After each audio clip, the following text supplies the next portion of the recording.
What is communism? According to Wikipedia, communism is an ideology where everyone shares everything equally. Which sounds great, until you realize even your dog can claim half of your girlfriend. Who is a communist? According to Wikipedia, a person who is an idiot. Here are 5 tips to identify idiots.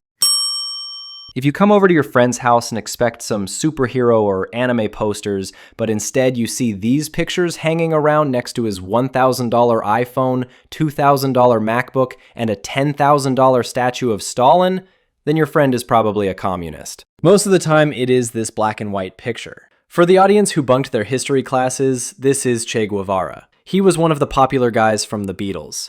He was a very close friend of John Lennon. If this picture is not hanging around, but these two are, then your friend is probably insane.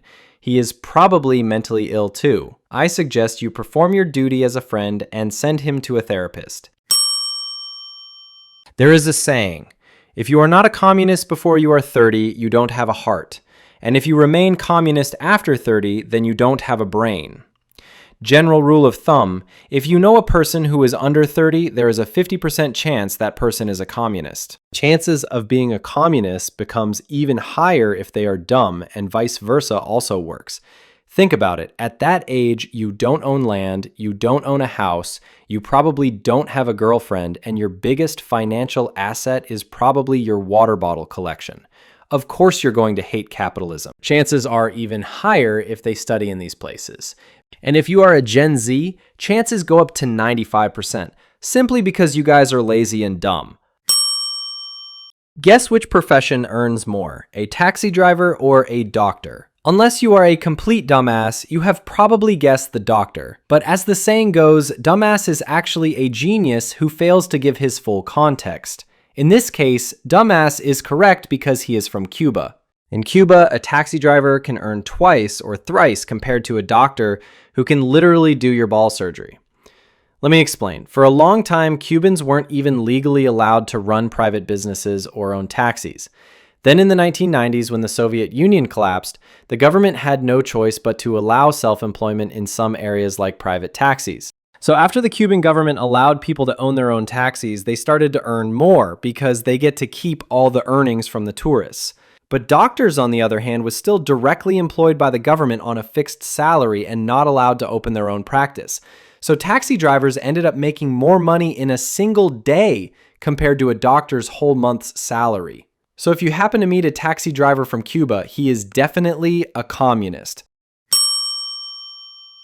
You don't always have to travel to Cuba or go to your friend's house to find a communist. Sometimes the biggest communists are right inside your own house. If you have a dumb brother or sister, they are probably communist. If they read fictional books like this, they are probably communist. If they send you reels and TikToks on how BlackRock and Blackstone owns everything, how capitalism is destroying the climate, and why Taylor Swift is the greatest artist in human history despite having a private jet, all the while wearing shoes and carrying smartphones made by a 5-month-old in a Chinese factory, they are probably a communist. Sometimes even your parents are communist, which is sad because, as I mentioned earlier, if they crossed 30 and are still a communist, then they are probably dumb. I feel sorry for you. If your parents are under 30, then I will just question their life choices. If you are from here, you are definitely 100% communist. The only thing more communist than you is probably going to be your dad. You definitely have these books lying around in your home next to the marble statue of Kim Jong. And you probably watch illegally imported K-dramas and hentais at night. Now, obviously, it's not your choice. If you had a choice, you would prefer to be born here because they have more freedom than you do. Apart from that, I was wondering how the hell you are watching this video. If anyone who watched this far and doesn't find this video funny, they are definitely a communist.